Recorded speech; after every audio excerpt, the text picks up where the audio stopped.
Dear ladies and gentlemen, fellow deplorables, and specifically Bobby, I haven't mentioned you lately in the comments before, but you do a quite good job.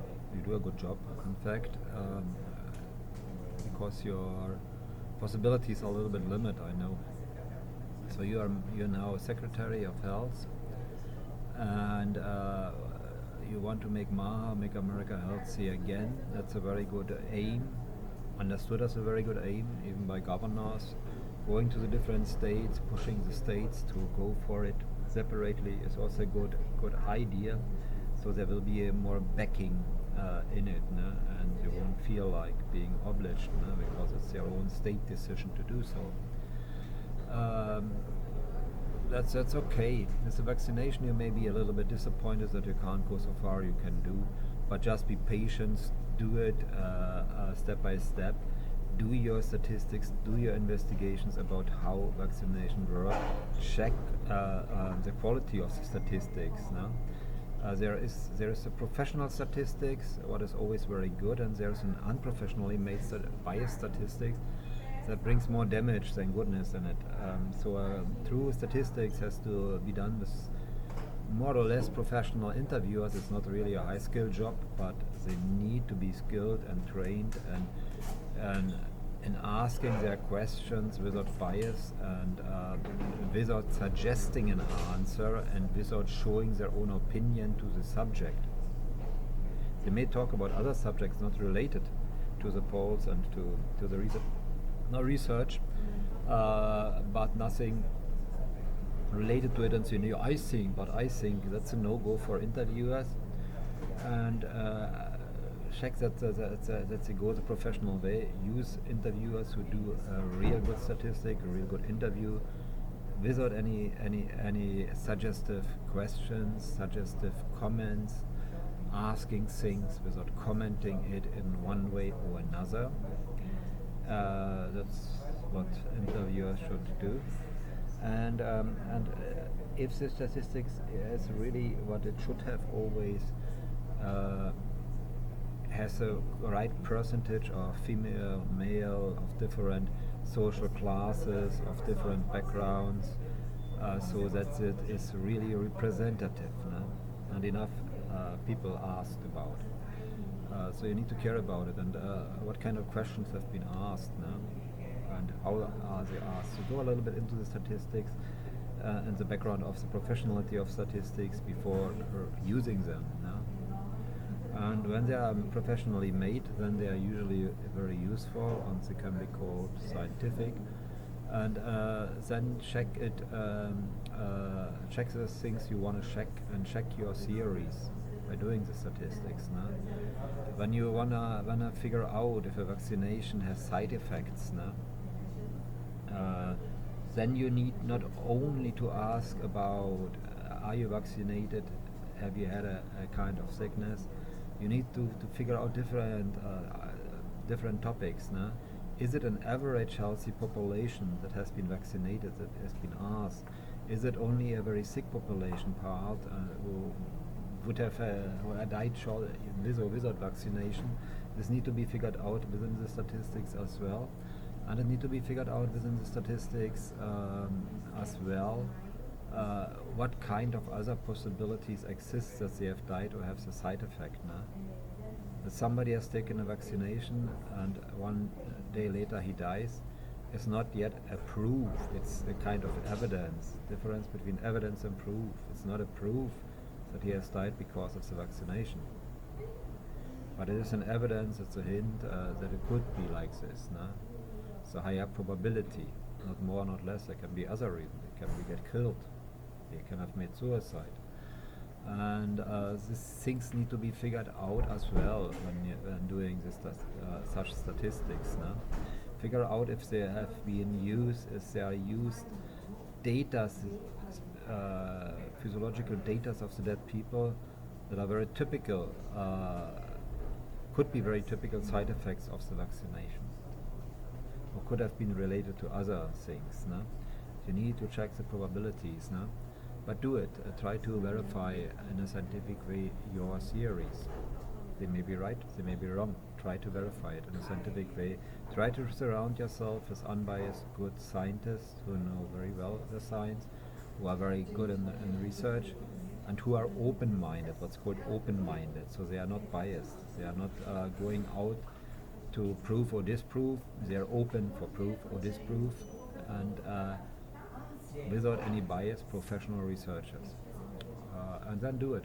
Try to figure out what kind of vaccination works, how and why not, and yep.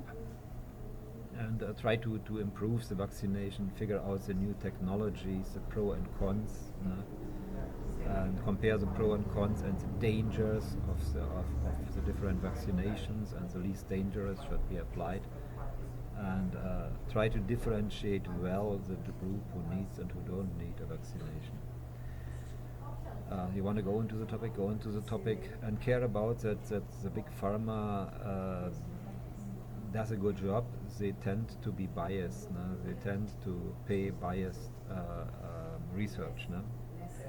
So introduce some laws that research obligatory to be done, and the data and statistics obligatory to be there before approving a drug as a medical drug, are made by companies not depending and not related and not financially depending on the pharma and big pharma. So that's a big problem when they pay somebody a high amount and they can expect a long time high amount. They are biased and they tend to be to give the answers they want to hear, not the answers scientifically right or wrong. So this you have to just things to care about, and you can do many things, no? And we need to change the lifestyle. It doesn't sound very spectacular what you do, but it's a very important step that you go against soda drinks and chemical additions to food. You are right in it, and everybody understands it. It reminds me a little bit, and everybody should be reminded, and try to remind them, because it breaks away the tension, pro and con against you, when you compare it with a family, because many people have the experience as a mother and father who tell them, don't eat all the day ice cream, it's not good for your stomach. And you don't like it as a kid and as a baby. You want ice cream. You want the whole day ice cream. You want the whole day the cake you like. You want to eat it every day, and when you, after having eaten it for 1 week and nothing else, and you are fed up about it and you don't want to see it again. But then you have already some stomach problems and some health problems, or some teeth problems. And so reminding also this in this way gets out the tension. Yeah? Also Donny wouldn't like it when you tell him don't eat hamburger and don't drink Coca-Cola all the day. He does probably, as you know. He has a strong stomach, but it's anyway not the healthiest way to eat. And you could get support from Melania. Melania cares about good food and healthy food, unlike Donny. Yeah? So you should force him to eat with Melania and do her the favor, only eating together with her healthy food, because Melania prefers healthy food. But bring it in a way that makes people remember their family time. No? So they understand, they will remember and they will understand, yeah, it's right, I don't like it, and he's not wrong, he's right, but somehow I don't like it, but sometimes I eat secretly. I will sometimes drink secretly my soda, but I go in the toilet to drink my soda so nobody can see me. Something like this. So it is about breaking habits. No? The longer you have a habit, it's not really deadly to drink a soda, but it is on a long run bad for the health. You are right. The chemical additions are bad for the health as well on the long run, and people get used to such food. No? And you are right to change it in schools. No? It's a good way, because. But don't expect this kind of response from students. Oh, I like the healthy food now, I will eat everyday food. No, you will have many students who say, Mommy, do me another food. Send me a hamburger to school. I don't want to eat this kind of healthy stuff here. And this will be a huge reaction as well. But it will be a big step forward, because under the line you will have more people changing their mind to eat healthy foods than before. so that they won't be all saying hooray, clapping hands when they go to school, and the children, yo, no, I want my healthy vegetable, no more hamburger. They won't be serious so many times when they say like this, because they will prefer hamburger and ice cream as lunch. But there will be always more people who will understand it and get the habit to eat healthy. So it's the right way to do it.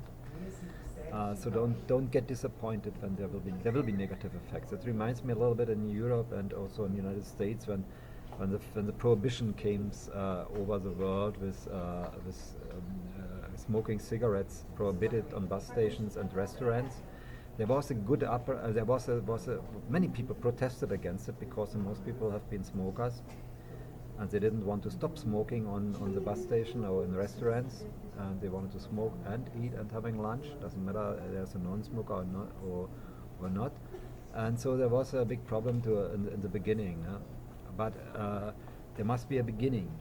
And now you have the situation, it's normal to have a non-smoker area in restaurants, normal that nobody smokes in buses and airplanes. It was not always like this. And so you have to build up habits when you want to change it. No? Push the habits, get tougher. Start softly, get tougher. Like I proposed for immigration and drug problem, start with the punishment tougher and tougher and tougher.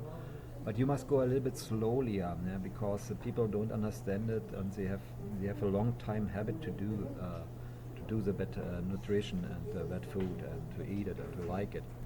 But when they get used to it, they will like healthy food as well. The stomach need to get used. It's sometimes empty. The unhealthy food remains long time in the stomach because the body doesn't want it, but they have the impression that they have eaten good because the stomach is full for a long time, but it's full because the body rejects to digest it because it doesn't need it. So they need to get rid of this psychological thinking. This takes time. Everybody who has been a meat eater and has become a vegetarian or vegan knows that there is a procedure to go, and it's a psychological difficulty to pass it until you really like it and to really appreciate it, healthy food.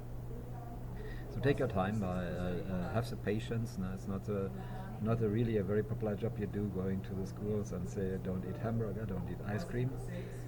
Many students will not appreciate you, many students won't applaud to you, but some will, and it will change by time. So continue this job. It's good. I like it. And what could be done as well, getting people used to use local food from the local agriculture. With the transportation, a lot of vitamins get lost now. And the best is always, instead of buying a lemonade produced with some chemicals, etc., making your own lemonade with lemons. No? And when there is a lemon season, getting people used to make their own lemonade, or to sell like in old times in the 50s. And people who make some business with selling fresh made lemonade. That's very easy to do. It's easy earned money. And in case people don't want to do it for themselves, that wouldn't be really difficult anyway, but there are always people who prefer to buy things instead of making them themselves, so okay, you have more jobs. And getting people used to it, no? To make fresh juice from the own food, apple juice, whatever their kind of fruits are around, no? And the time when they are fresh. No? In winter time it's different. No? You have to import it or you have to get it from other regions. But to use it, the freshest food available. Let's talk like this. No? People must get used to it. Try to change these kind of habits. The Indian tribes, you have good connections with the Indian tribes. They love it, as I see, no? Because specifically the Indians who want to go back to their Indian traditional roots, and they had to live like this in the past because they have no factory, juice factory and whatever. But it's so get the backing you need. No? You have some backing, and the people will understand it. No? So play a little bit the parents' rule in it, and it brings out so to get out the tension of a fight between the way to eat. No?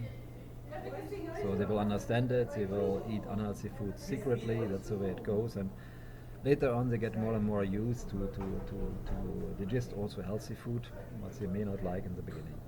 So continue your thing. And Melania will probably help you to convince Tony whenever needed. Contact Melania. She will help you to convince Tony to propagate healthy food and not always talking about hamburger and Coca-Cola. Okay, so Bobby, good luck and stay turned on with your investigations about the murder on your father and your uncle. I want to hear from it because this needs to be investigated because it shows a lot of strategy and tactics of Gladio Condor Deep State. May the logic be with you. Good luck.